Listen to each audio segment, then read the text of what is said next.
Am I the a-hole for not planning anything for Father's Day after my husband ruined my first Mother's Day? I'm 98.7% sure that I am not the a-hole here, but if I'm wrong, I'm willing to admit it and learn from my mistakes.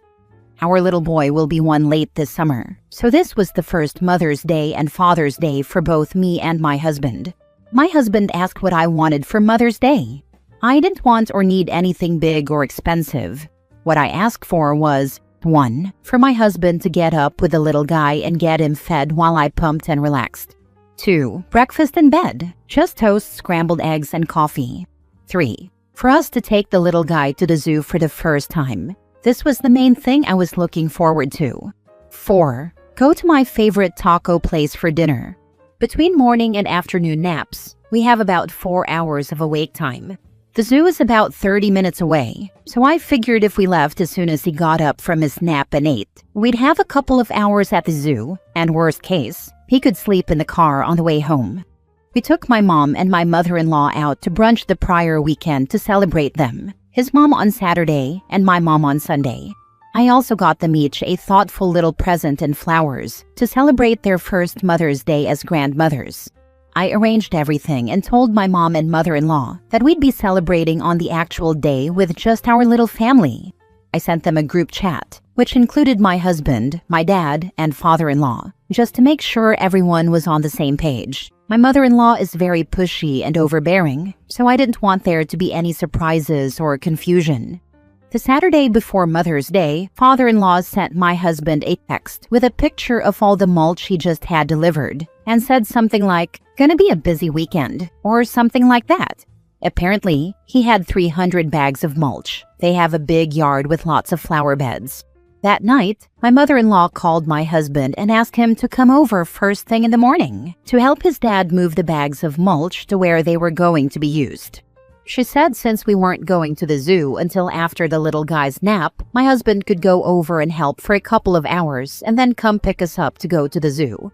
I was obviously not happy, but she guilted him and said father-in-law was going to end up hurting himself if he moved all that by himself, and that it wasn't a big deal and should only take an hour or 2.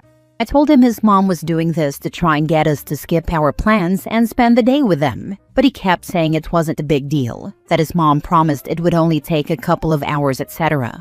I think most people can guess what happened. My husband went over first thing, which meant no breakfast in bed, and I had to get up to feed the little guy. I was kinda mad, but whatever. I spent time with the little guy. Then when he went down for his morning nap, I texted my husband to let him know he should start wrapping things up. Then, when the little guy woke up 2 hours later, I called my husband to tell him I'd be ready to go as soon as I finished feeding the little guy. He told me it was taking longer than he expected, but that he'd hurry. Like an hour and a half later, my husband called and said they weren't done, but he was getting ready to come home. It's a 15 to 20-minute drive from the in-laws' house. At that point, we'd missed the window to make it to the zoo, so I told him to just stay there and finish and not worry about Mother's Day, since he hadn't done a single thing I asked for. I don't think there was any doubt in his mind how mad I was. A little later, his mom called and said since we decided not to go to the zoo, that me and the little guy should go hang out with her while the boys finished with the mulch. I admit that I was pretty pissy and told her I had no interest in spending time with the people who decided to ruin my first Mother's Day. I ended up staying home, ordering a pizza, and binging Netflix. When my husband got home, he was all apologetic and asked how he could make it up to me. I was still mad and told him he could make it up by not ruining my first Mother's Day. I also told him he should plan on spending Father's Day with his mom and dad, because me and the little guy were going to go celebrate Father's Day with my mom and dad. Since Mother's Day, mother-in-law has been texting and calling, but I've been keeping conversations short and just giving very bland generic responses. My husband has been apologizing and asking what he can do, but honestly, I don't want to bother. I know it's just a day and we can celebrate anytime, like we did with my mom and mother-in-law. But it was my first ever Mother's Day, and it's not like I ask for anything expensive or difficult. The only difficult thing is he's incapable of setting boundaries with his mom, and she's incapable of considering anyone's feelings but her own. This past Saturday, he asked if I was still going to my parents', then said he'd like to go with us. I told him he could do whatever he wanted, but since I hadn't done anything for his dad, he might want to go see him or something. We did both end up going to my parents and spending the day with them. It was actually a nice day.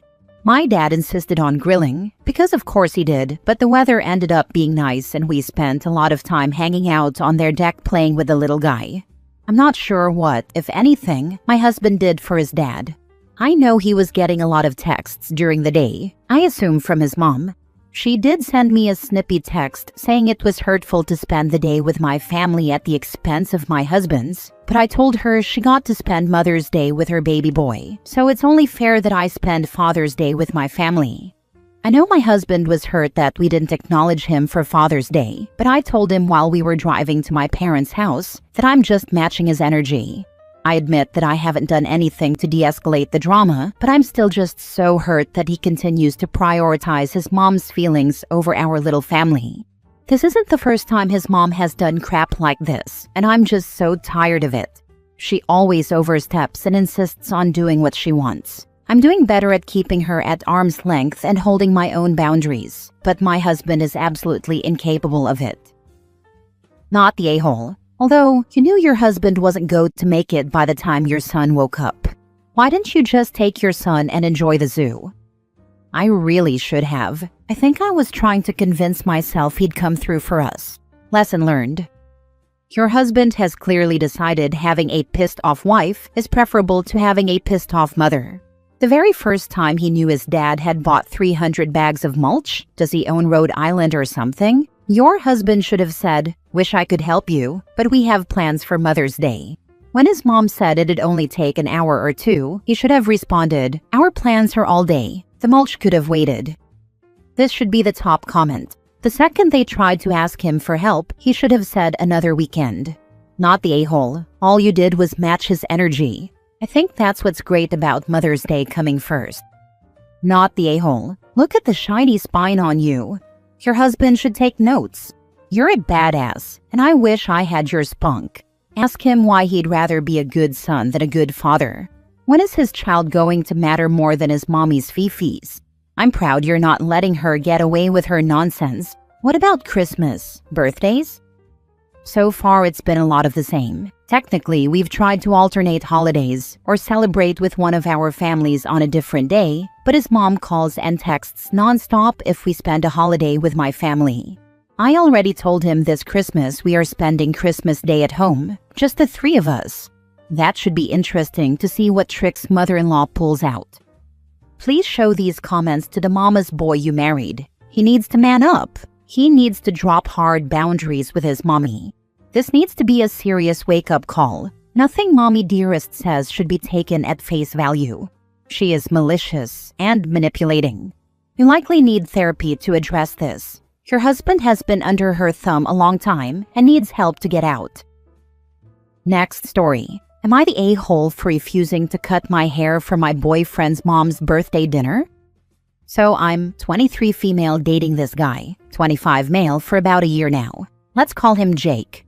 Jake's family is, well, let's just say they still think it's 1954, and everyone's supposed to dress like they're going to meet the Queen every Sunday. Anyway, Jake's mom is turning 60, and his family planned this big fancy dinner at one of those places where the menu doesn't have prices and the portions look like decoration. Cool, I can play along. But a week before the dinner, Jake casually says, "Hey, my mom asked if you could do something more elegant with your hair for the dinner. Maybe like get a trim or put it up or something less wild." I was like, what? First of all, I have curly hair, like actual curls, not the kind you get from a curling iron. I love my hair. It's big, it's dramatic, it's me. I haven't cut it in over a year because I'm growing it out, and it's finally hitting that glorious lion mane stage. I ask, what exactly did she say? And Jake goes, "She said you're beautiful. She just thinks you'd look more put together with a sleeker style. Like, more presentable." Y'all, presentable. For who? The Queen? The soup that costs $50? I told him nicely, Look, I'll dress up. I'll wear the heels that make me walk like a baby deer on ice. I'll even avoid cussing for one night. But I'm not cutting my hair because your mom thinks I'm too fluffy. Jake got quiet and then said I was making a big deal out of nothing. And why can't I just compromise to make a good impression? Not the a-hole. Stand your ground and wear your hair any way you want. If this exposes huge red flags in your relationship, so be it.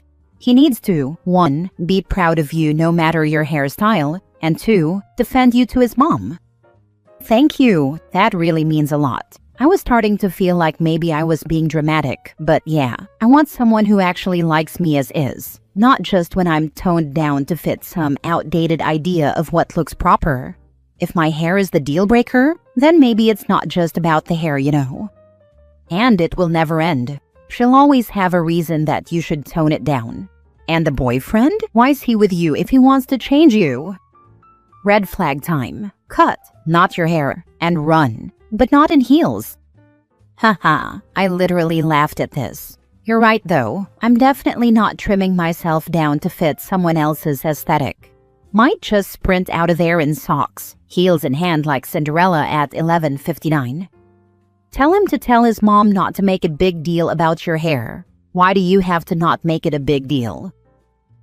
Last story. Am I the a-hole for cutting off all communication with my in-laws after my 6-year-old died? I, 35 female, am married to Ben, 40 male for 12 years. We have 2 children together. My daughter, 4 at the time, was discovered to have a tumor in her abdomen after experiencing 14 months of intermittent leg pain. The doctors couldn't find the source of the pain until they found the tumor. We were scared for our daughter. I was so afraid. I shut everyone out except my mom and husband. My mom drove 8 hours to support us while they went through the diagnostic process. My husband asked his parents to come to support him. They said no because they had to watch sister-in-law's kids. For context, my in-laws live 5 hours away and sister-in-law lived 25 minutes from me. At this time, doctors believed the tumor was benign, so they scheduled the resection surgery for 2 months later. All summer, the in-laws couldn't see our kids because they were always watching sister-in-law's kids since their dad wasn't pulling his weight. Finally, the surgery date came. My mom came again to support us through this huge surgery. The tumor was so large that it took up all of the free space on the right side of her abdomen. The doctor came out of surgery and he told us that he could only remove 60% of the tumor. He believed it looked cancerous, but we had to wait for the pathology report. A few days later, it came back positive for cancer and my daughter had to go through a very intensive treatment plan. She needed 5 rounds of chemo, 2 stem cell rescues, and 6 rounds of immunotherapy. My kids were always close to their grandparents. It was hard when we had to isolate ourselves to protect my daughter from getting sick during treatment. She had a central line and all fevers were an automatic trip to the emergency room. My mother-in-law offered to help us once, but she backed out because she couldn't handle wearing a mask for 8 hours while we worked. In efforts to protect my daughter, we asked that when they come to visit, that they only see my kids to prevent sister-in-law's kids from giving grandma and grandpa a virus that they brought back to my daughter. All throughout treatment, my daughter cried that she missed grandma. They decided that if they couldn't see both sets of grandkids, then they didn't want to come. We tried to compromise and asked them to split their visit. First couple days with my sick child, and then the last days of their stay to be at my sister-in-law's house. They just chose to stay away instead.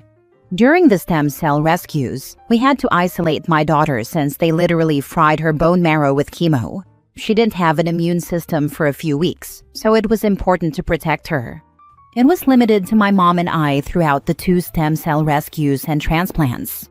When my daughter finally was able to be around people again, they still didn't come around. My daughter was fine for a few months, but she started having leg pain again. I feared the cancer was back. In November, they found the cancer and it spread everywhere. She was in so much pain. She just wanted to be with family and see her grandma.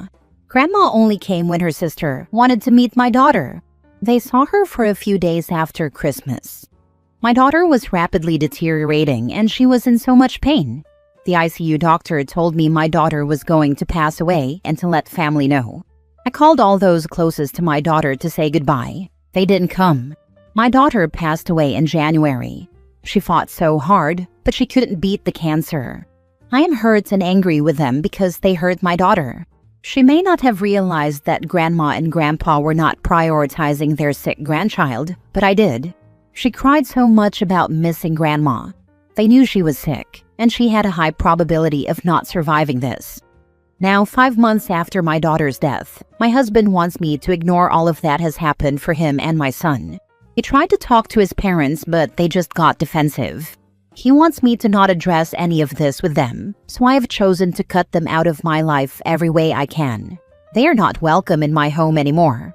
I will not interfere with the relationship that my husband or son have with them, but I will not do anything to foster it. That's my husband's responsibility to do that. Now my husband is angry with me and feels that I'm being unreasonable. So am I the a-hole? Not the a-hole. So sorry for your loss, OP. Did your in-laws attend her funeral service? What was that like? They did attend. They also tried to justify when my sister-in-law wanted to talk to me about my daughter's life insurance policy on her deathbed. She sold us the policy for context. The whole family seems to be a-holes. What horrible people. Don't ever give in. It's better to divorce than to be forced to speak with them. But I hope your husband comes to his senses. They weren't like this before my daughter was sick. My sister-in-law has always been an airhead, though. Unbelievable. Did they ever apologize for not seeing her? If they did, it wasn't to me. From what my husband has told me, they don't see any wrongdoing.